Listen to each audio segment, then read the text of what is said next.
Welcome back and welcome to 2021. Congratulations on making it through 2020, especially if you're a cardinal sign. I know that 2020 was a shit show for all of us, but here we are in 2021. Now, what does that mean? Doesn't mean that all of a sudden, like a light switch, things are going to change.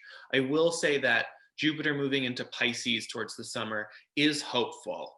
And the overarching theme of January is actually a separatedness. There's a level of detachment or aloofness, which to me speaks to lockdowns and speaks to not being out of the woods yet, but it also speaks to the need to innovate and sort of an uptick in progressive movements. So let's dive into the astrology sort of transit by transit. On January 5th, we have Mars in 29 degrees of Aries. So it's not yet in Taurus. It moves into Taurus the next day, actually. And there's a real reason why I'm bringing this up, and that's because of the importance between planets at 0 degrees and at 29 degrees. So planets at 0 degrees essentially are planets that are fresh. They're brand new to that sign. There's a youthfulness about it. In my opinion, 0 degrees of a sign, both natally and in transit, represents the raw, potent, unfiltered energy. Kind of what happens in sort of using a human analogy would be when a planet moves into a new sign, it then needs to start talking with, engaging, and working with the new planetary ruler. At 0 degrees, they're still kind of like starting a budding relationship, if you will, which draws out kind of the raw, potent, unfiltered qualities of that planet in that sign wearing that costume. Whereas at 29 degrees, it's not youthful. If anything, it is like it's really the most masterful. 29 degrees is also known as the anaretic degree, or the degree of fate, which is a little too, like extreme and dramatic for me, but it is potent. And it is important to note that there's definitely this feeling of mastery that comes with it, that comes with just the most fully realized version of a planet in that sign at 29 degrees. There's also kind of the right before the roller coaster changes, if you will, it has that kind of like feeling in regard to like the final ability for the planet in that sign to really express itself. I think what's important to note that from a planetary transit standpoint, planets at 29 degrees can sometimes bring up the most challenging aspects of what that planet in that sign could do, because of the fact that it's had so much time for us to really master that energy. And Mars has been in Aries for 6 mother loving months. So it's been in it for a while.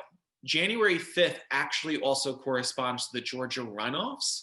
So it's especially pertinent and potent to note that, or noteworthy to note, I should say, that the planet that's related to conflict and strife and related to drive and ambition and power, I would say that it co-rules power with Pluto. Pluto kind of has like the unhealthy power dynamics, and there's really that drive and ambition and that power standpoint from Mars is occurring when Mars is at the anaretic degree in its sign of choice, which is Aries. So let's take a look at that chart. So here's the chart for the Georgia runoffs. I set it to noon just because we're not going to be able to get, I don't know exactly what time the runoffs are starting, to be honest with you, but I just want to look at the overarching planetary energy of the day. And immediately, of course, I'm going to look to Mars and see that it's at 29 degrees. So it is getting ready to move into Taurus, but it's at its most potent in Aries. It's also, because it's getting ready to move into 0 Taurus, it's squaring Saturn and Jupiter in Aquarius, which is a lot to do with progression and a lot to do with that innovation that so many people spoke about with the grand or the great conjunction, whatever you want to call it. Saturn relates to structure and relates to the structures in place. Jupiter has a lot to do with our convictions. And so with a harsh aspect like a square to that, I definitely think that there's tribalism is so potent, unfortunately, when it comes to this day and this election. With Mercury, which represents siblings, it represents neighbors in your local community. This is a local election to an extent. Being conjunct Pluto, which, like I mentioned, co-rules power, but more so has to do with unhealthy power dynamics. Of course, we know that there's voter suppression. Of course, we know that there's some really like duplicitous tactics going on to prevent people from exercising their civil right of voting. But this chart really shows the detrimental nature of that. I am also just very concerned once again about that tribalism and noted in this conjunction. I think that if you can vote early, please do. And of course, definitely just be safe on this day. We have the moon opposite Chiron as well. The moon in Libra, emotional security is really the emotional security and how it relates to harmony and collaboration and integration with a fellow individual is really being scrutinized in this moment, and the wounds in which the way in which our country and our citizens have been wounded in this respect of being unable to really collaborate or integrate or see eye to eye. The tribalism that's been so potent, especially over the last 4 years, is really, really making its mark, as indicated by this chart. It's a pretty dynamic chart, to say the least, and I unfortunately think that there's going to be a lot of issues on the day in just the sense of being able to cast your vote, and in people kind of being really tribal and in their camps. I keep saying that word, but that's just what this chart screams to me. So if you can vote early, please do. I hope that everything goes safely on this day. But I think that this chart is so indicative of Mars being at 29 degrees of Aries. Mars in Aries is Mars in its prime and doing what it does. And Mars is known as a malefic for a reason, because of that conflict, because of that ego that it's associated with. Definitely, stay safe, vote early, please exercise your right if you can. But I definitely see that it is a day where those in power are really going to be clinging to staying in power. So, like I said, that was the last day of Mars in Aries. So on the 6th, we have Mars moving into Taurus. So unlike Aries, where it's, most excited and most happy to be in Aries, it's actually like not excited whatsoever to be in Taurus, because we have the planet that's tied to drive and ambition and assertion. And it's also tied to action and risk and courageousness. And it's in the sign that in a lot of ways leans towards stability and leads towards patience and leads towards planting roots. And, there's a comfort orientation that comes with Taurus.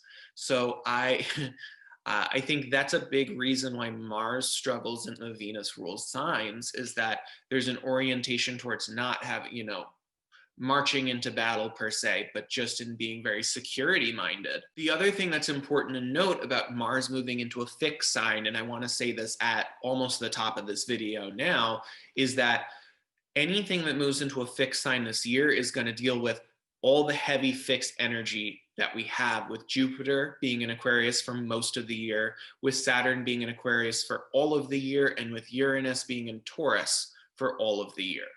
So we're going to be dealing with squares and conjunctions or oppositions, depending upon what fixed sign it's moving into. And in this case, I have the dates below in my notes. So we have on January 8th, we're going to be dealing with a square to Mercury. On January 13th, we're going to be dealing with a square to Saturn. On January 20th, we're going to be dealing with a conjunction to Uranus. And then on January 23rd, finally catches up to Jupiter, who's moving super fast through Aquarius, and will be squaring Jupiter on the 23rd. I'll talk more about the square to Saturn later in the video. Important to note that anytime that Mars squares a different luminary by transit, whether natally or by transit, there's an inflammatory or an irritant kind of vibe to it. It's really the way in which Mars makes us work on ourselves, or in the way that Mars evokes change, is through inflammation, through irritation. That's a big way in which the body kind of shows you that something is wrong. Like, our bodies tell us something's wrong when we have inflammation. I think from the context of Mars square Mercury, it's going to be Mercury ruled concepts of communication, of thinking, of how we talk to one another. And because that's happening on the 8th, just 2 days later, it is applying in this respect, and from the 5th and today. So what I'm trying to say is that it's a very spicy energy, if you will. People are very spicy, and it's very snappy and it's very spicy. That's how I would definitely describe kind of the overarching air of it. Mars conjunct Uranus on the 20th has a lot to do with the need for change, and we'll get to that in the full moon chart and later in the episode as we will with the Mars square to Jupiter. The best way to work with Mars and Taurus, in my opinion, is channeling that restless kind of need to really drive forward and feeling stuck with Mars in Taurus being so rooted and security minded, is really channeling that into something that is either materialistic or utilitarian or just like practical, if you will. I say that because Venus is soon going to move into Capricorn, and also Taurus is a very materialistic, practical, utilitarian sign as well. All the earth signs are. So if you really need to put that energy somewhere, it's in balancing your checkbook. It's in looking through your bank account statements to make sure there's no fraud. We don't want no frauds. It's in really kind of serving your most practical or material needs. So if you need to paint a wall, this is a great time to paint a wall. Taurus is a Venus ruled sign, rules aesthetics, in my opinion. So definitely a good time for home improvement or for something dealing with like getting your finances in order. That's how you can best work with this energy. It's not a march into battle kind of energy by any means. So that moves us on to January 8th. Like I said, Venus soon moves into Capricorn, and that happens on January 8th. And on the same day, Mercury moves into Aquarius. So with Venus and Capricorn, I'm going to start there, even though Mercury goes faster, because of the fact that I just talked about Mars and Taurus. So we have Venus moving into a different earth sign. Once again, we have Capricorn here, which we dealt a lot of last year with Capricorn. And in Capricorn, Capricorn is known for being responsible, realistic, status seeking. I think realism is an important component to Venus and Capricorn, both by transit and natally. As someone who has Venus in a water sign, Venus in Capricorn is really great at seeing people for who they are and really being open to receiving people for who they are, being very discerning about who they let in. Venus rules intimacy, and Venus rules self-worth. It rules value. Venus in Capricorn is really about, yes, Venus in Sag was having fun with someone, but now sit and really be open to receiving who they are and making the determination of, in the long run, since Capricorn is the mountain goat, really looking to that horizon, is this someone who you feel like serves your best interest? Unfortunately, I think one of the harsh points about Venus in Capricorn is that it is very much about taking Venusian concepts of intimacy and love and really kind of quantifying them into sustainable or through a sustainable or realistic lens. So definitely good to do. And once again, if 2 days ago you didn't go ahead and balance your checkbook or do any of that material stuff, especially the call is to do so now. So definitely get your finances in order, sign up for some sort of service that squirrels away nickels for you. Start a swear jar to save some money, since I curse all the time. I'm from New York. So however you can go about saving money or being more practical, this is what the energy calls upon. So Venus in Capricorn isn't the only thing happening on the 8th. We actually have Mercury moving into Aquarius as well. And that's notable for multiple reasons. The first of which is, like I said, with Mars and Taurus, whenever we have a planet ingressing into a fixed sign, we're going to be dealing with one of the three harsh aspects, which would be a square, an opposition, or a conjunction, which I'd be labeling as harsh, even though it's kind of neutral in my opinion. There could be some benefic qualities to it or some less tense quality to it, but nonetheless, it's very notable. With Mercury in Aquarius, we'll be dealing with conjunctions to Jupiter, the planet of growth, expansion, conviction, and justice, and also Saturn, which rules our structures and our perceived limitations. Important to note also that Mercury retrogrades will occur in air signs this year. So with Mercury retrograde going over the planet of perceived limitations and the planet of growth and expansion, there's going to be a lot of revisiting how our own ways in which we talk to ourselves, Mercury ruled, or the own ways in which we think about ourselves, just patterns of thinking and patterns of behavior, which are very Mercurian, are inhibiting our growth and expansion, or are the ways in which we're limiting ourselves.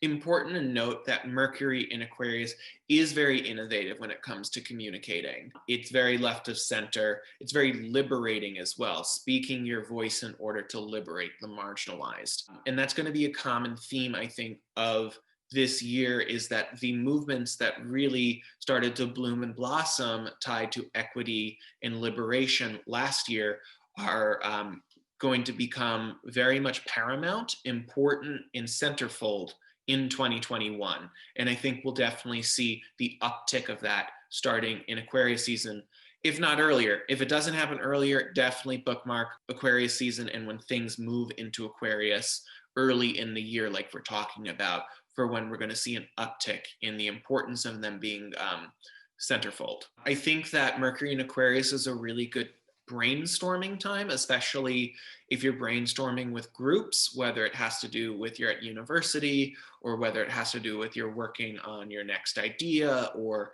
whatever it may be. If it's tied to technology as well, that's great. So maybe, it has to do through social media, through groups on social media, collaborating with other creators, if you will. That's definitely an invitation that comes from this energy. So on January 13th, we have our new moon in Capricorn, and let's pull up the chart. So here we have the chart for the new moon in Capricorn, which is occurring on the 13th. If you're living on the East Coast, it's happening at midnight or 12 a.m. Or if you're on the West Coast, it'd be happening on the 12th, technically, the night of the 12th. What happens with a new moon is the sun and the moon are at the same degree of the same sign conjunct one another. It typically, new moons correlate to inviting in the budding period for new beginnings. It's very much the start of a lunar cycle, or it's the start of a cycle for you. So the most noteworthy thing about this chart are a couple of things. The first of which is that this new moon is happening at 23 degrees of Capricorn. And if that sounds familiar, all last year, the major Pluto conjunctions that we were dealing with, whether it was Saturn-Pluto in January of 2020 or the Jupiter-Pluto conjunctions that happened throughout the rest of the year, all occurred between 22 to 24 degrees of Capricorn. So this new moon, which is also conjunct Pluto itself, since Pluto moves so slow, in my opinion, is kind of like a moment in which all of us are like, what the F happened last year? In no way does it mean the dust settles from 2020. If your entire structure of blocks was knocked down, or you're playing Jenga and that was knocked down, you start to pick up the pieces again and you start to rebuild. That's truly the invitation, in my opinion, from this, is really like slowly starting to pick up the pieces from 2020 in some area.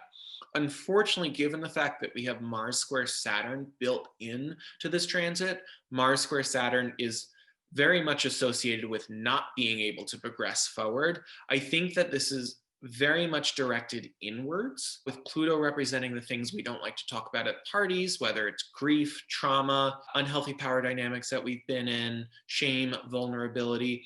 It could be sort of the reckoning of the trauma of last year and kind of like really starting to be able to sift through that. It could also be tangible given the fact that this is occurring in an earth sign like Capricorn, but I don't think that much progress will be made until, honestly, Jupiter moves into Pisces. I think that that's going to be a time when we're going to start to see a lot of progress, and that doesn't occur until May. But this is a really good invitation to pick up that first block, to put one foot in front of the other. If 2020 really knocked you on your butt, then it means standing up. There's something really powerful about learning to crawl before you're able to walk. And I think, in my opinion, that's what this new moon calls in, especially given the fact that the new moon receives a sextile. While, of course, it is separating by 5 degrees, it receives a sextile nonetheless from Neptune, which invites us to dream, or that we can dream. It almost gives us permission to dream again, which I really like. On January 14th, I go through my Saturn return, so I want to take a moment to recognize me. You're not a baby anymore. You're an adult. I'm so proud of you. You're going to do a good job. Okay, on the 17th, we have Jupiter square Uranus. This is occurring at 6 degrees of Aquarius for Jupiter, squaring Uranus at 6 degrees of Taurus. So we have the planet of conviction, justice. Jupiter's also associated with growth, its beliefs, its expansion. Square, which is a tense 90-degree aspect to Uranus, which rules liberation, it rules progression, it rules rebellion, it rules deviation. And in my opinion, like I talked about earlier in this video, this is the transit that really does call in for the rest of the year, as Saturn will be squaring Uranus throughout the year, these important social justice movements that really started to blossom in 2020. In addition to that, I think the root causes of why these social justice organizations have blossomed, the fact that so much was revealed about the injustice in this country really coming to light is going to be spotlit as well by this transit. I think it's dealing with the debris of 2020. The dust kind of starts to settle, and there's a reckoning almost in the sense of seeing the need for liberation and progression. And there are certain structures and systems in place that absolutely might need to be overhauled completely. So I think that that is going to be a big question of the year is how do we innovate? How do we overhaul systems that have been in place for hundreds of years since the founding of the country? On an individual level, like I said with the new moon, it is like this reckoning with 2020, if you will. Jupiter is tied to our personal beliefs and our personal conviction. Uranus is very much tied to sudden changes that occur with us. So it could be sudden changes to your beliefs or sudden changes to your convictions. And this will continue to kind of like take shape, but from a different angle with Saturn squaring Uranus for the rest of the year. Saturn, of course, is going to be more tied to those structures that we impose upon ourselves than those structures that are in place versus Jupiter, which is tied to our beliefs and our convictions. But nonetheless, both of these bodies squaring Uranus throughout the year has the theme of liberation or the need for change through sudden means or drastic overhaul. So on the 19th, it's officially Aquarius season, aka the sun moves into Aquarius. And I have one question for you. Do you need to clean out your email inbox? Because I know I do. And this is a great invitation, especially if you have like thousands of emails from like catalogs or from random spam or whatever it may be. Just take this, if you're not going to do anything else for Aquarius season, clean out your inbox, please. Okay, now back to your regular scheduled programming. So the sun moving into Aquarius means that the sun will be co-present with Jupiter and Saturn. So we're just going to be dealing with a little extra weight of the sun spotlighting this season. I would definitely say that this is a time to look back at whatever ritual or whatever thoughts you had around the great grand conjunction, whatever you want to call it, that occurred on December 21st of 2020, because I view the sun moving into the sign that's co-present, the sun moving into Aquarius where it's co-present with Jupiter and Saturn as a revisiting, if you will, of that ritual or of those plans. Of course, the Jupiter-Saturn conjunction ushers in a 20-year cycle. So definitely it was broad thinking. But there is a revisiting that the sun spotlights. In addition to that, I think once again, like I spoke about before, the sun moving into Jupiter and Saturn will be squaring Uranus. It's just going to be triggering the transits that we spoke about before that involve the fixed signs.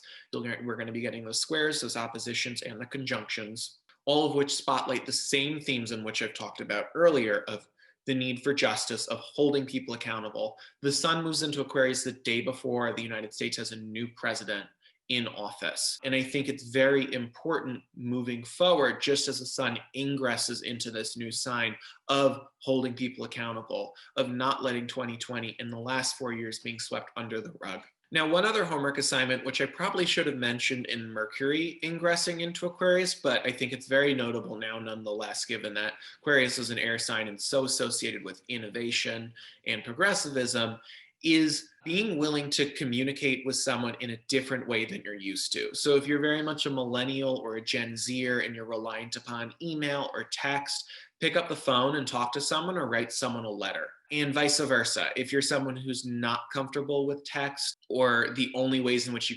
communicate are through the phone on a landline or, through writing letters, if you will, try texting and try new forms of communication. And the reason why I say this is that there's something to be garnered or something to be learned in getting out of our comfort zone and in experimenting with the ways in which we talk to one another. I was always taught growing up that the most heartfelt way to communicate is through writing a letter, and me being a millennial, I don't write too many letters. So there is a lot for me to learn from writing more letters, and the ability possibly to connect on a deeper or a new level with those people I write those letters to.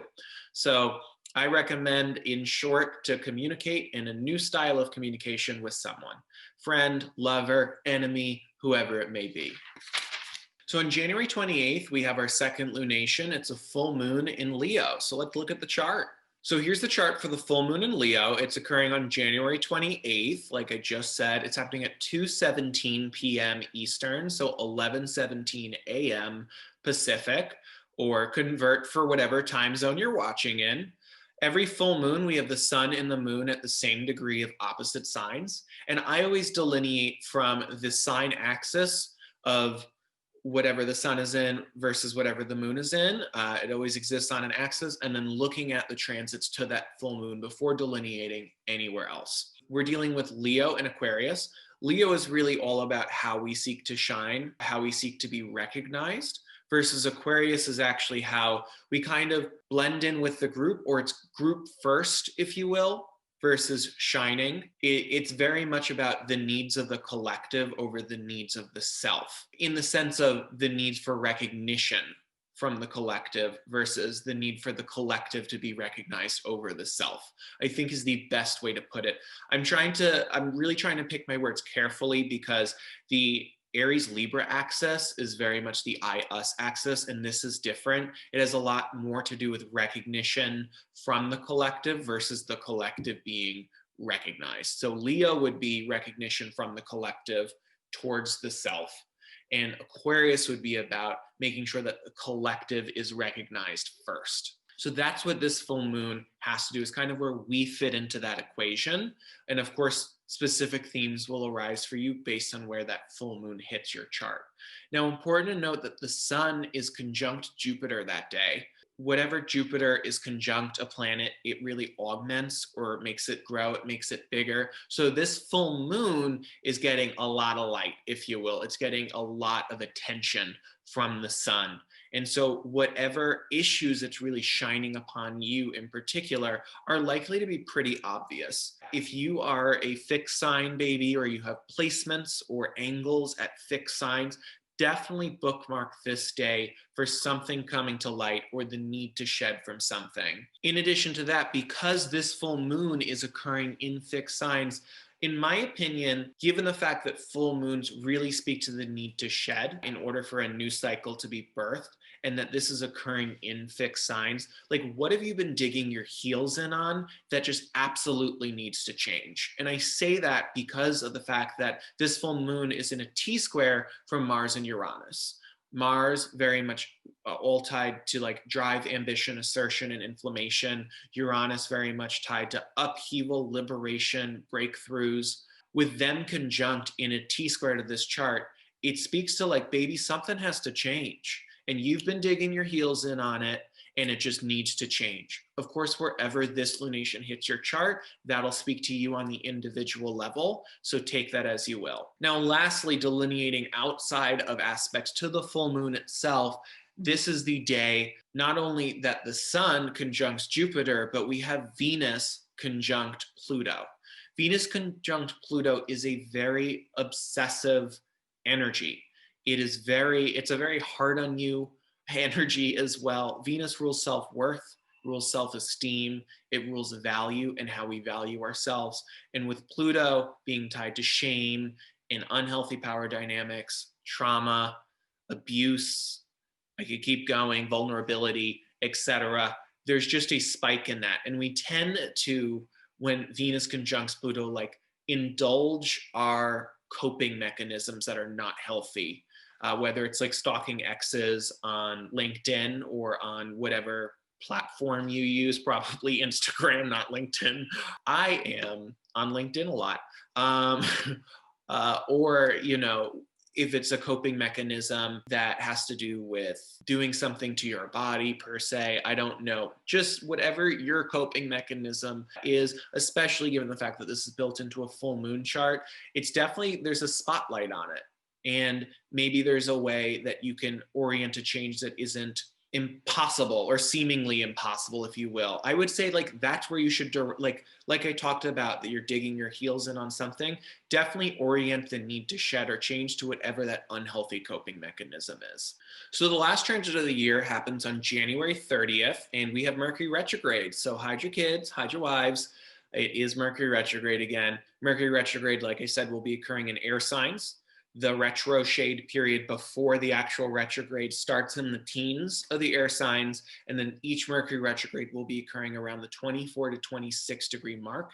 In this case, it's 26 degrees of Aquarius. Now, every retrograde has to do with the RE words that we've been taught in school, whether it's rethink, reevaluate, reconfigure.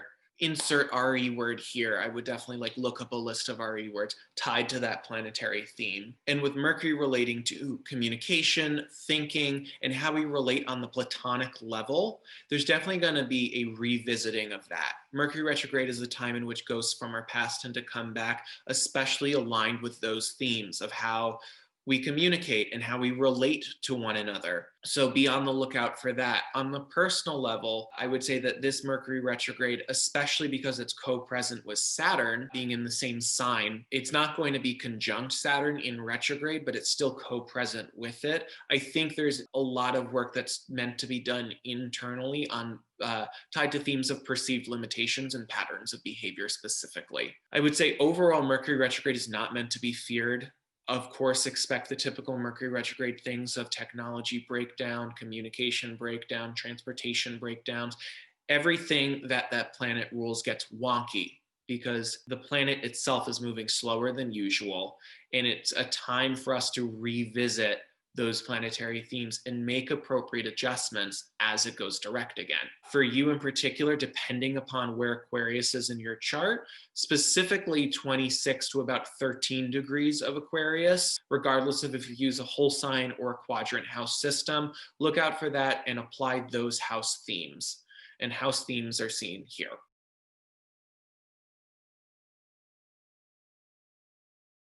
So nonetheless, January is definitely a very busy month, but it was a pleasure to give you your monthly astro forecast. Please like, comment, and subscribe, and have a great day.